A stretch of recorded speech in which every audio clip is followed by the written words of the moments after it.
After you find out that you've been cheated on, one of the things that people often try to figure out right away is, what am I going to do next exactly? Like, they need to come up with an exact plan.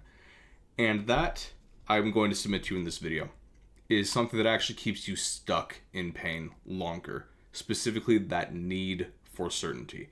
So let's talk about that, kind of break down why this happens and a different way to think about it. But first off, I just want to clarify, I completely understand that desire.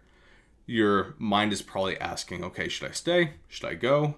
If I do stay, how should I go about rebuilding it? Feeling like you need an exact step-by-step plan. What are the exact rules that my partner will have to follow to be able to prove that they are trustworthy again? Or if I am going to leave, what is my exact escape plan? What exact day am I leaving? What exactly will the divorce look like, etc. But with that, the weight of this decision can feel crushing because you're placing all of the outcome of the rest of your life on making the right decision.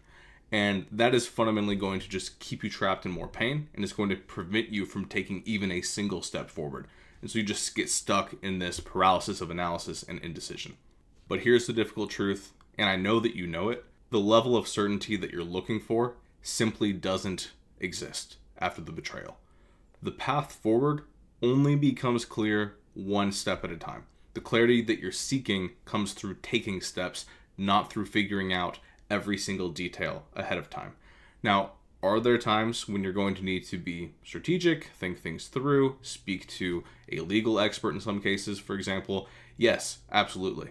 But when it comes to I'm talking more about the existential side of, am I making the right decision? You are going to have to take some steps forward to actually know. It's similar to a lot of the advice around finding a fulfilling career. The idea that you can sit back, reflect, and figure out through just all in your head what's going to make you happy and satisfied in a career has been proven in a bunch of different studies to be a myth. And it's the same thing with even choosing a romantic partner. Think about when you were dating this person or anybody else. You didn't come to the conclusion that you should pursue a relationship with them in one decision. It was multiple decisions along the way. So you think that there needs to be one right decision to stay or go, and you think that it is a choice that is made one time. And both of those are wrong.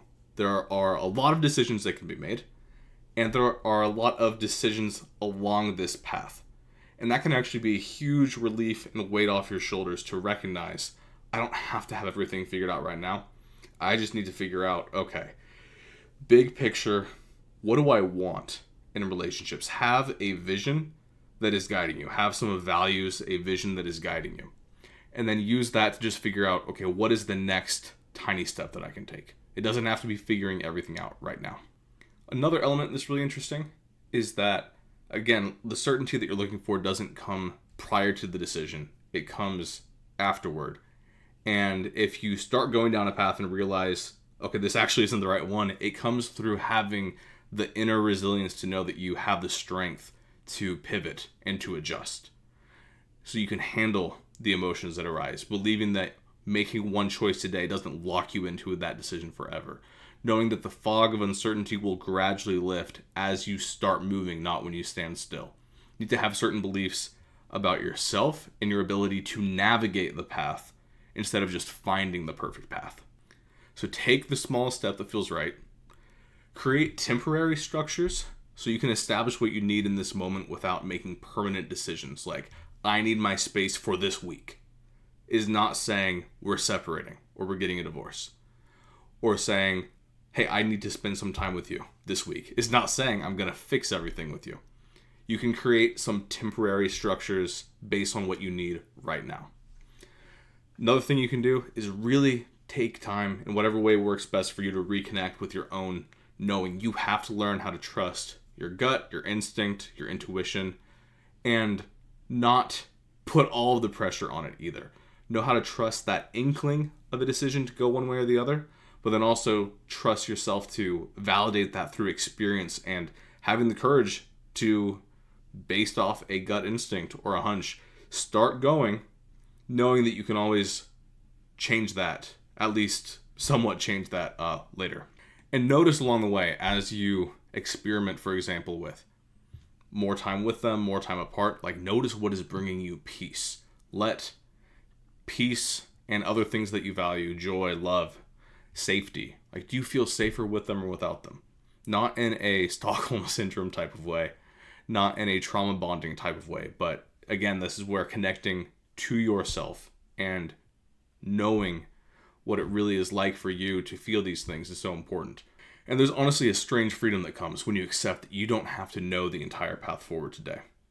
When you embrace that healing happens step by step and that clarity comes through movement rather than through perfect planning, you can let out a little bit of a sigh and recognize that you don't have to have it perfect.